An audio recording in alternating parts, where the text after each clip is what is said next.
Hey gang, we're in New Canaan, Connecticut today. We're at Lakeview Cemetery.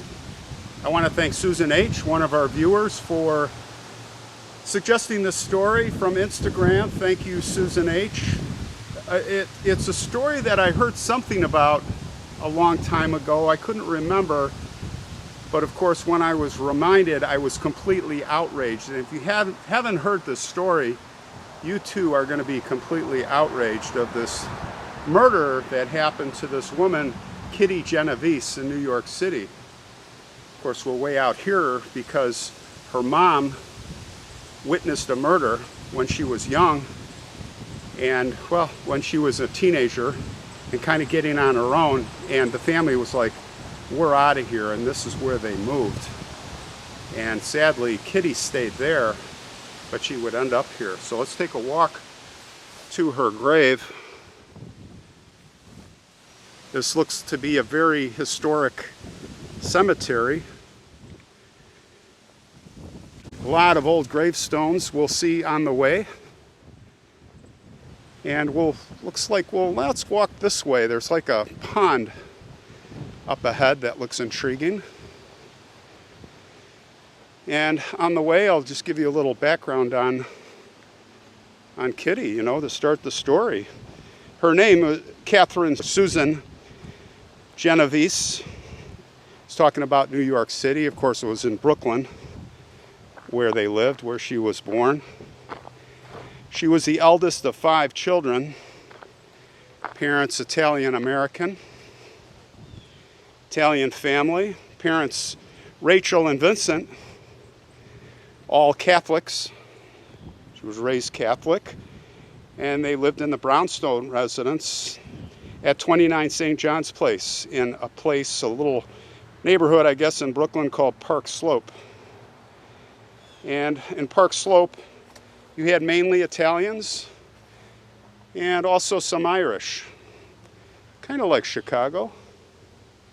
In her teenage years, Kitty attended an all-girl school, Prospect Heights High School.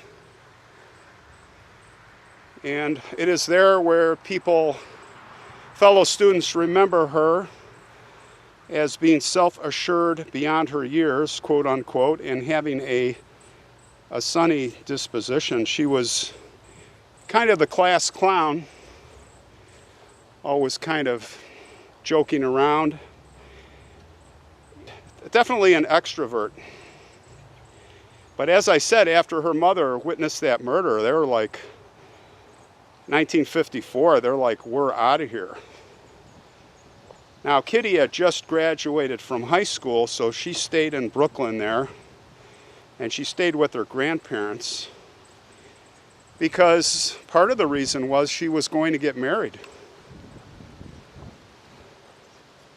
Now, later that year, the couple moved into an apartment. I'm not sure about the details with this, but when I say get married, I mean Kitty was lesbian. She had an apartment with her girlfriend. Now, gay marriage wasn't allowed back then, so it may be, I don't know the details, you can put in comments, but it may be that she had a boyfriend and then kind of discovered herself. Maybe not. So Kitty worked in clerical jobs. She hated that. She was not cut out for that. And by the late 1950s, she became a bartender, which would more suit her outgoing personality. In August 1961, she was briefly arrested for bookmaking. It was more innocent. She had been taking bets, at the bar. It's kind of like the slot machines you see in bars. And, just working with the customers. So, nothing. But she had a record. She and her bartender girlfriend were fined $50 each, and they lost their jobs, so I guess the owners were not in on it, like these days. And when I say these days, I'm talking about those slot machines that just steal your money, those electronic ones. But we won't go there. So she found another bartending position, a place called Ev's 11th Hour Bar. It was on Jamaica Avenue and 193rd Street in Hollis, which is Queens. And she was soon managing the bar on her own, because the owner, he was pretty much not around, but he trusted her. Now, she worked double shifts. She was really trying to save up money. Her dream was to open a restaurant. And of course, an Italian restaurant. And I'm sure it would have been amazing. Well, it was on the night, or I should say the morning, of March 13th, 1964, when Kitty, well, she was out with her coworker friend. They were having dinner and then drinks afterwards, you know, doing their thing. And it was, you know, really late. It was like 2:30 in the morning. She's like, all right, I'm gonna head home now. By herself. I think her friend was cautionary, like, hey, maybe I should go with you, or you shouldn't go alone, but, you know, it's New York. But she did, and she jumped in her red Fiat, and she went home. Now, when she was very close to home, she was waiting for a traffic light. This is the area where another car pulls up, and people are looking at you, right? Looking at each other. And there's a guy checking her out. So anyway, he followed her home. His name actually was, they'd find out later, was Winston Mosley, and he was driving a Chevrolet Corvair. 29-year-old guy. He was looking for a woman to kill that night, so, you know, wrong place at the wrong time. Kitty was going to be his victim. She had no idea. So she actually got home around 3:15 a.m. She parked her car in the Kew Gardens Long Island Railroad Station parking lot. It's about 100 feet away from her apartment door. And it was like an alleyway, kind of the, you know, the rear of the building. Probably not one of the best spots to go, but, you know, Kitty's tough. She's a city girl. She's walking towards the apartment, and this Mosley guy, he gets out of his car, and he starts stalking her. And when she got out of her car, she did see him, but she really didn't pay attention. She said, yeah, it's just another guy. And that would be her downfall, because this guy was carrying a hunting knife, and he was gaining on her. She looked over her shoulder, and she obviously was sizing things up, and she started to run. Now she was getting worried, and she was not in a good situation. No pocket knife, and he's catching her. So Kitty starts screaming, help me, help me. And lights start going on. You know, neighbors, right? You hear a woman screaming, help me, help me. You're gonna try to find out what's going on, right? Well, listen to this. She gets to the front of the building, and this Mosley guy overtakes her, and bam, bam, he stabs her twice in the back, and she is screaming, bloody murder. She is screaming, oh my God, he stabbed me. Somebody help me, help me. Now, several neighbors heard her cry. And you would think that people would be coming out of their apartment, right? I think a lot of us would. I know I would. I'm not trying to be a hero, but come on. But nobody really did anything. There were just kind of a few curiosity rubberneckers looking. I could see it. But then a guy from, I think it was the 7th floor, he just yells down, he screams, let that girl alone. And Mosley, You know, he's kind of, what am I going to do next? It's like escalating. Stabbing wasn't enough. You know where that was going. And he freaks out. He gets scared, which was good. So he runs back to his car, but he doesn't drive away. Kind of hangs out to see what's going to happen. And that's where it gets sickening, because nothing really happened. Now Kitty, she's wounded. She's down. And she is calling out. And witnesses would say later at this point, if somebody doesn't help me, I'm going to die. I don't know, maybe the people thought it was like a big joke. I don't know, but she was able to get up and stumble her way to the rear entrance of the building. She actually made it inside the outer door, which was not locked, but you know, the vestibule, the other door is locked, and there she is, and she's kind of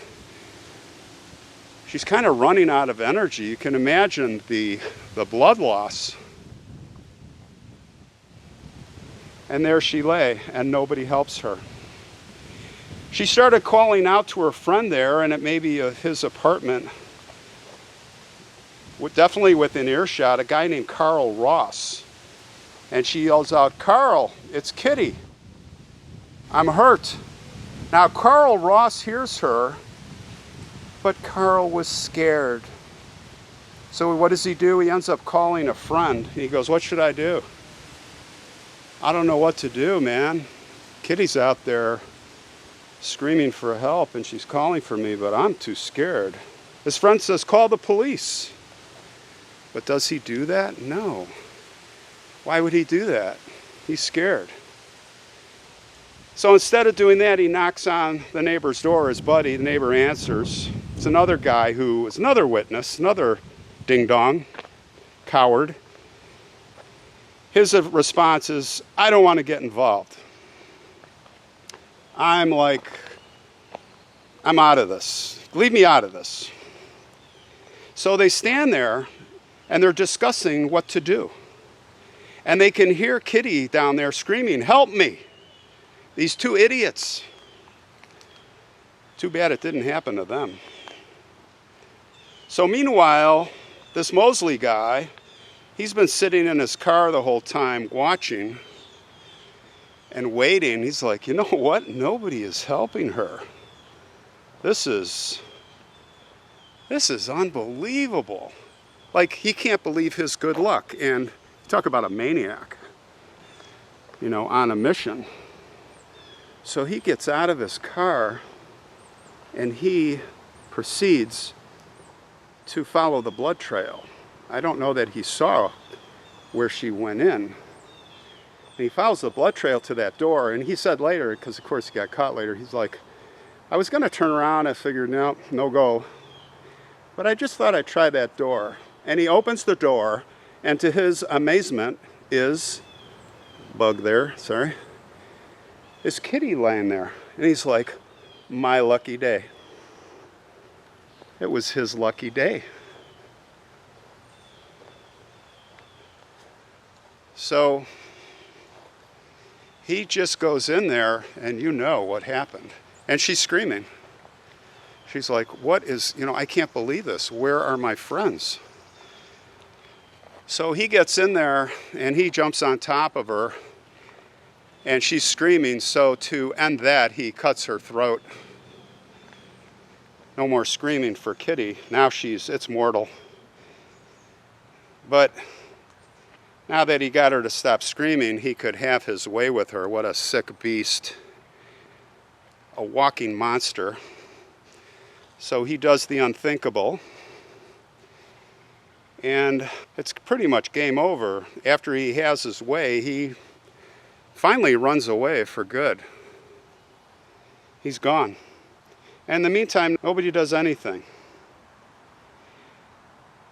Now, he would later give an account of this, that he heard voices from people upstairs discussing what to do, these two knuckleheads. He actually heard them, and he kept doing what he was doing. He's like, these guys aren't going to do nothing. Her friend, Carl Ross, whose name will probably live in infamy. If it isn't, I don't know why. So a neighbor and a close friend, Sophia Farrar, and another elderly woman, they found Kitty. They came, they were brave, and they screamed up to Carl to call the police. So finally called the police. Thanks, Carl. Great job, buddy. Police only took 2 minutes to get there. 2 minutes. Of course, you know, they couldn't do anything to help. Nobody was doing anything. In fact, there was one guy who actually turned up his radio. He's like, I can't take this woman screaming. What is going on here? So he turns his radio up to drown her voice out.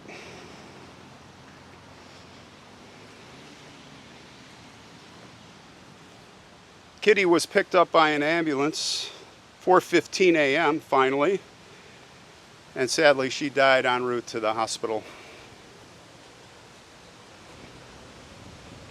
She was buried here March 16th, 1964, here at Lakeview Cemetery.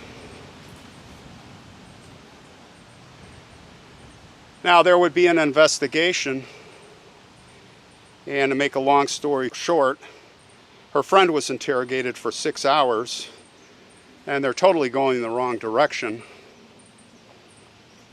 But then on March 16th, 1964, 6 days after the stabbing, this Mosley guy was arrested.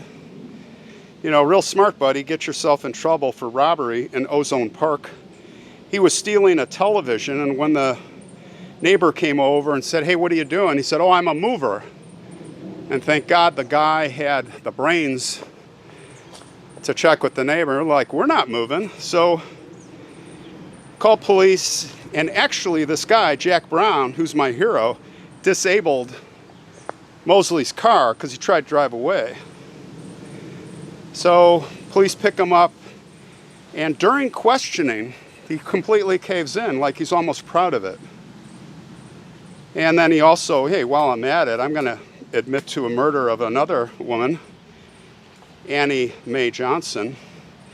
She had been shot and burned to death in her apartment in South Ozone Park just a few weeks earlier. Hey, let's just take credit. Let's just take credit for what we can here. Public reaction really didn't get a lot of media attention. Really, nobody really cared. But finally, it did get some traction, and he went to trial. No surprise, he was found guilty of murder and sentenced to death. But of course, the way our world works, our country, sentence was later commuted to life. And this guy got to live out his life in that prison until 2016. In March, he died at the age of 81. He served 52 years. 52 years of his life that he got to enjoy his 3 meals a day. He got to enjoy his warm little wool covers and bunk. And he got to make friends. Because if you look at some of his pictures, he's got a grin. He's not unhappy there. And you know, they get to watch TV. This is way back then. Not like the country clubs today. It's just escalated, where you get to be in a crochet club, knitting club, or you get to plant victory gardens, like in California. You know, he really got it made. But what did Kitty get? Kitty didn't get to those 52 years. She got nothing. So we are at the family plot. And here you see Vincent A., who passed in 1969. So what's that, 5 years later? And Rachel passed in 92. She lived several more years. No flowers. This is a pretty barren spot, and it's kind of sad because as I look to my left here, under this giant plant is Kitty's grave, Catherine Susan Genovese. And I can't really, it's upside down. The plant is right over where the casket is. I mean, so what I'm going to do is try to get the camera in there. I'm going to actually set the camera down. Let's see if, of course, I brought a flower for her. It says 1935 to 1964. Very sad. What saddens me is no one comes here. No one's been here. I mean, maybe trim this back. I don't know. Forgotten. It appears to me that she is forgotten. Forgotten soul. Forgotten family. The Genovese family. I hope they're resting in peace. Rest in peace.